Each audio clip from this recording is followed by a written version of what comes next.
제발 가수들만 걸어. 대체 왜 그래? 연기 만만히 봤다 제대로 망신살 뻗친 가수 탑3. 왜 그래? 첫 번째는 블랙핑크의 지수입니다. 세계적으로 가장 영향력 있는 걸그룹으로 손꼽히고 있는 블랙핑크에서 리드 보컬을 담당하고 있는 가수 지수. 가수로서는 더 이룰 것이 없을 만큼 국내뿐만 아니라 해외에서도 큰 성공을 거뒀으며 최근 글로벌 명품 브랜드 디올, 까르띠에의 앰버서더로 선정되는 등 빼어난 성공 가도를 이어가고 있는데요. 지수는 이러한 스타성에 힘입어 JTBC 드라마 살광아의 여주인공 은영로 역에 캐스팅됐다는 소식이 전해졌습니다. 드라마 살광아는 1987년 서울을 배경으로 남자와 여자의 절절한 사랑 이야기를 그린 드라마로 과거 JTBC에서 큰 성공을 거둔 드라마 스카이캐슬의 유현미 작가와 조현탁 PD가 다시 의기투합해 만든 작품으로 알려지며 화제를 모았는데 그간 연기 경력이 카메오 출연 말곤 하나도 없었던 지수를 깜짝 캐스팅한 이유로 조현탁 PD는 지수를 보자마자 사실은 바로 저분이 영로다 했다고 말하며 자신의 안목에 대한 자신감을 드러내기도 했습니다. 상대 남자 주인공으로는 DP, 밥 잘 사주는 예쁜 누나로 출연해 많은 팬덤을 보유하고 있던 정혜인이 캐스팅되었기에 많은 사람들은 큰 기대감을 품고 드라마를 시청했는데요. 드라마 1화가 방영되자마자 사람들의 기대는 실망감으로 바뀌었고 방송 직후 지수의 연기력을 지적하는 시청자들의 목소리가 끊임없이 이어졌습니다. 가수 출신이라고 믿기 힘들 정도로 부정확한 발음이 가장 큰 문제였던 것. 성희 언니랑 음악회 안 갔어요?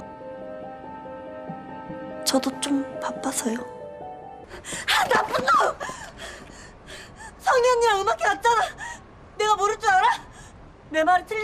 맞잖아. 맞잖아. 아니야. 말 좀 해보라니까.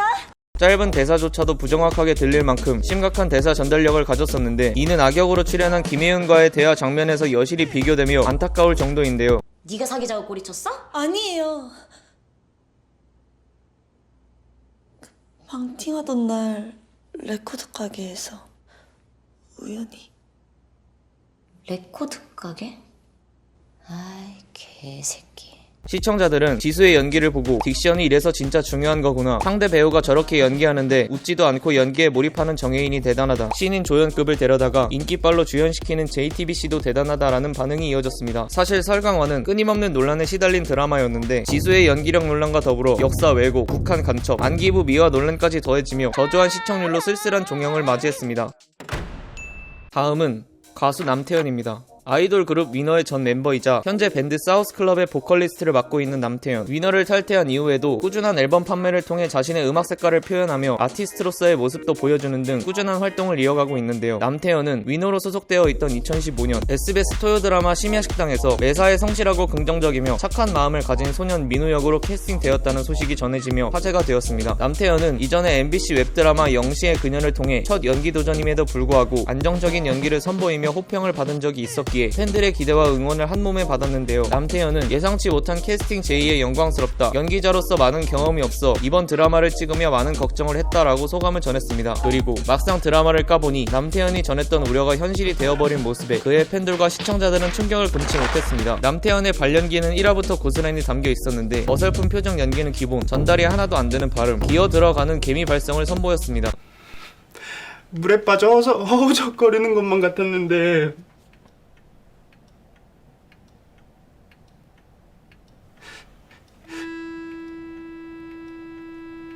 그런 저한테 세상은 밧줄 하나도 던져주지 않으면서 알아서 헤엄쳐오라고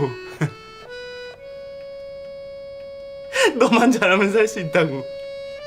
특히 이게 웃는 건지 우는 건지, 웃음을 참는 건지 울음을 참는 건지 당시 알 수 없는 감정 연기에 또 다른 의미로 미친 연기를 선보였고 당시 네티즌들 사이에서 일명 조커 연기라고 불릴 만큼 큰 화제를 불러왔습니다. 방송 이후 남태현의 발연기를 패러디하는 영상이 유행하기도 했었죠. 그렇게 드라마는 별다른 흥행 없이 남태현의 발연기만 남긴 채 쓸쓸한 종영을 맞이합니다. 후에 남태현은 예능 프로그램 배우학교에 출연해 당시 힘들었던 심경을 고백했는데 기회가 와서 연기를 하게 됐는데 논란이 생겼다, 스태프들, 선배님들 모두에게 죄책감이 들었다, 저 때문에 드라마가 욕을 많이 먹었다고 말하며 눈물을 보였습니다. 그의 드라마 출연 소식은 심야식당 이후 또 끊겼으며 뮤직비디오에서만 남태현의 대사 없는 감정 연기를 볼 수 있다고 하네요. 마지막은 가수 이효리입니다. 효린의 민박을 비롯해서 놀면 뭐하니를 거쳐 최근 서울 체크인까지 활발한 방송 활동을 이어가는 이효리. 걸그룹 핑클의 멤버이자 솔로 가수로서 한 시대를 풍미하며 2000년대 가요계를 대표하는 아이콘으로 불리며 명성을 떨쳤었죠. 그런 이효리가 한때 가수나 예능 프로그램이 아닌 배우로서 브라운관의 모습을 비췄던 적이 있었습니다. 이효리는 2005년 SBS 드라마 세이플로버의 여주인공 강진아 역에 캐스팅되며 어려운 형편에도 꿋꿋이 살아가는 캔디형 캐릭터를 연기했는데요. 파격 캐스팅으로 화제가 된 만큼 많은 사람들의 기대를 받았던 이 드라마, 결과는 신통한 통치 않았습니다. 드라마 스토리도 당시 기준으로도 시대에 한참 뒤떨어지는 신파극으로 흘러 시청자들의 공감을 불러오지 못했으며 더 큰 문제는 이효리의 어설픈 연기였는데요. 연희는 언니 하고 나도 이제 연희를 동생으로 받아들이기로 했어요. 나는 사장님 좋아하면 안 되는 이유 여기까지도 더 될 수 있거든요.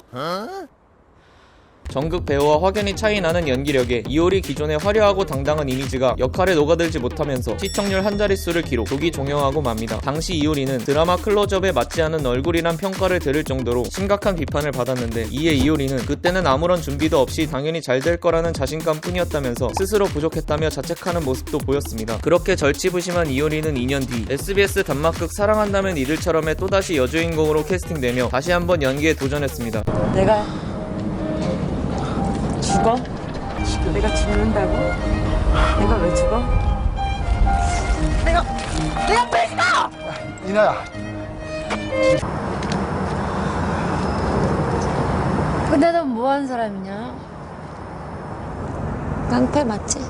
이효리가 나온다는 이유 하나만으로 드라마는 많은 사람들에게 화제가 되었지만 진부한 영상미와 대사, 여전히 나아지지 않는 이효리의 연기력, 그리고 무엇보다 당시 이효리의 소속사였던 엠넷 미디어가 해당 드라마의 제작에 참여했는데, 드라마는 내내 이효리의 신곡과 이효리가 모델이었던 화장품과 휴대전화, 옷 등이 화면을 가득 채웠고, 당시 드라마를 본 시청자들은 이건 단막극 드라마가 아니라 2시간짜리 이효리 홍보물 아니냐며 뼈 때리는 혹평을 쏟아냈습니다. 이 작품 이후 그녀의 드라마, 영화 출연 소식은 들려오지 않았지만 인터뷰에서 언젠간 연기에 다시 한번 도전해보고 싶다며 의욕을 드러내기도 했습니다. 설마 지금은 조금 나아지지 않았을까요? 이효리 연기 흑역사를 오늘의 1위로 선정해보았습니다. 혹시 순위에 이견 있으신가요? 넣어두세요. 왜냐하면 그냥 붙여본 랭킹이거든요.